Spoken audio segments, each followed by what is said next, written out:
Yan, so what's up mga farmers and welcome back to my channel, Sir Chad the Farmer, ang gurong magsasaka ng sibungas Cebu, Philippines.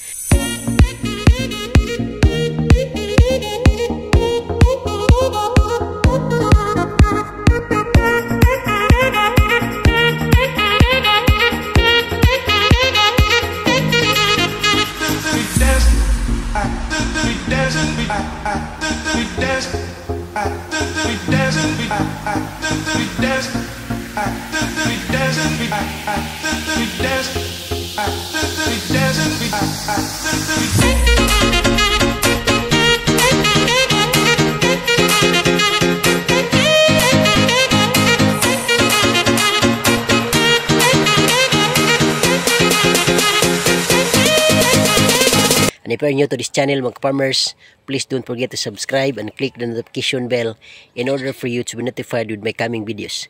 Thank you and enjoy this vlog.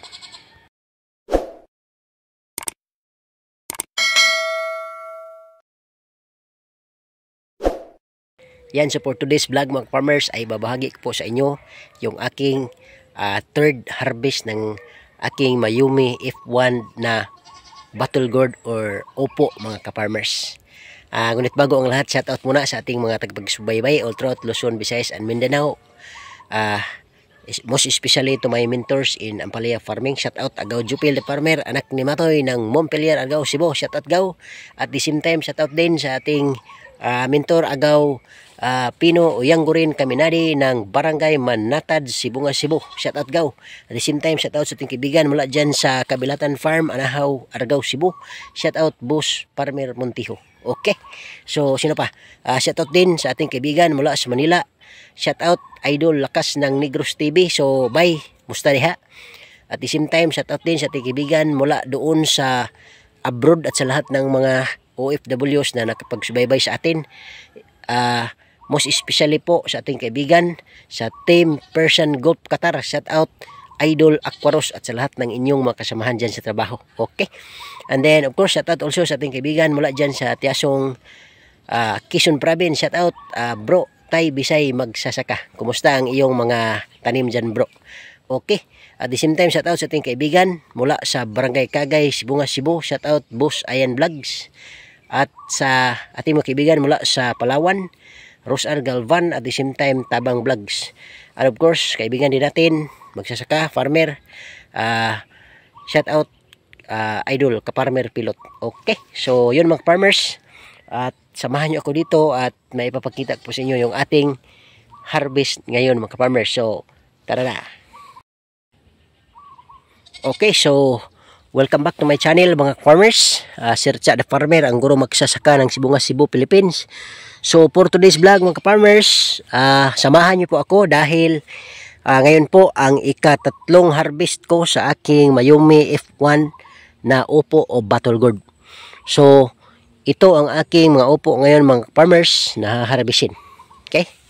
So yan, may bunga malaki. Yan. Ito mahigit ano to, 1.5 kilo. So sa iba oversize to, pero sa atin hindi oversize kasi hindi po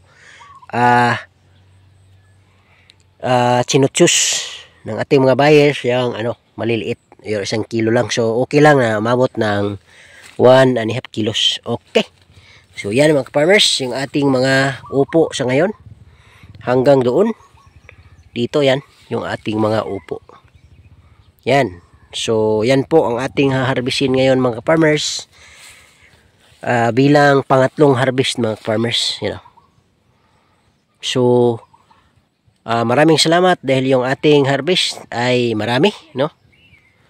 Last harvest natin, second harvest is 100 kilos. And now, target natin is sana umabot pa rin ng 100 kilos o mas mahigit pa. Kasi marami ang bunga mga farmers yan. Okay? So, ganyan mga farmers, yung ating upo sa ngayon. At sana, yun nga, umabot ng 100 plus kilos mga farmers. Ito siya.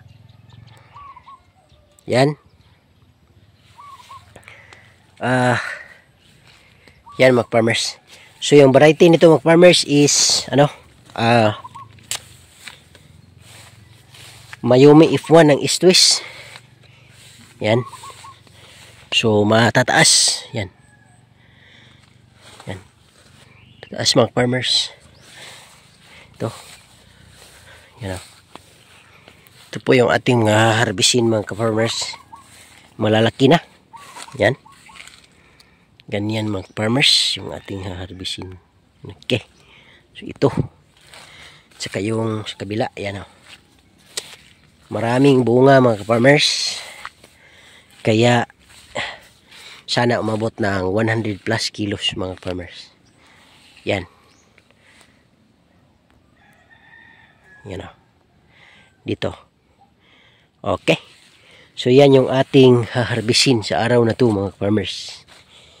Lagi akong excited mga farmers dahil alam ko na yung ating mga tanim ay magbibigay talaga sa atin ng magandang ani. Okay, so ganyan dito mga farmers. So yung ating upo mga farmers is 109 kapuno yung ating upo. At yun nga, since beginner tayo sa pag-uupo, I still we are still learning from this experience. Kasi mas maganda yung may alam talaga tayo mga farmers para pagdating ng araw, kung magka-problema man, at least alam din natin kung paano i-fix mga farmers. Okay? So ganyan mga farmers. At mamaya ipapakita ko po sa inyo yung buong harvest natin mga farmers. Okay? So stay tuned mga farmers. Yan, so tapos na po tayo mag-harvest mga farmers. At yun nga ay nahakot na rin natin dito sa bahay yung aming harvest ngayon. So once again, third harvest ng ating upo. Ang variety ay Mayumi F1 ng East West Seeds. So ito po ang harvest natin ngayon mga ka-farmers. So yan. So yan po ang harvest natin sa araw na ito. Okay. So far mga farmers, hindi pa po natin natimbang. Ngunit via estimation, abot ato ng 100 plus kilos. Okay? Kasi nagtry tayo magtimbang mga farmers, mayroong isa na umabot ng 1 kilo and a half, since hindi ho stricto yung market sa sizes. So merong tayong mga sizes na medyo malalaki talaga, kasi yung ano dito mga farmers, yung biyahe is twice in a week. So 2 beses lang bumabiyahe papuntang Carbon Market, kaya merong 3 days gap yung ating pag-harvest, kaya chances marami ang mas lumalaki talaga mga ka-farmers. Kasi sa tingin ko mga farmers, ang upo ay dapat hinaharbisan thrice o 3 beses sa isang linggo. But due to the reasons na yun nga, 2 beses lang bumabiyahe yung ating suki in a week, so that's why 2 beses rin din tayo nagka-harvest bawat linggo. Kaya yun, merong mga upo natin na parang considered as oversized, pero hindi naman po masyadong hindi naman stricto yung ating mga buyers, kaya okay lang. Like this one, sobrang laki na nito mga ka-farmers.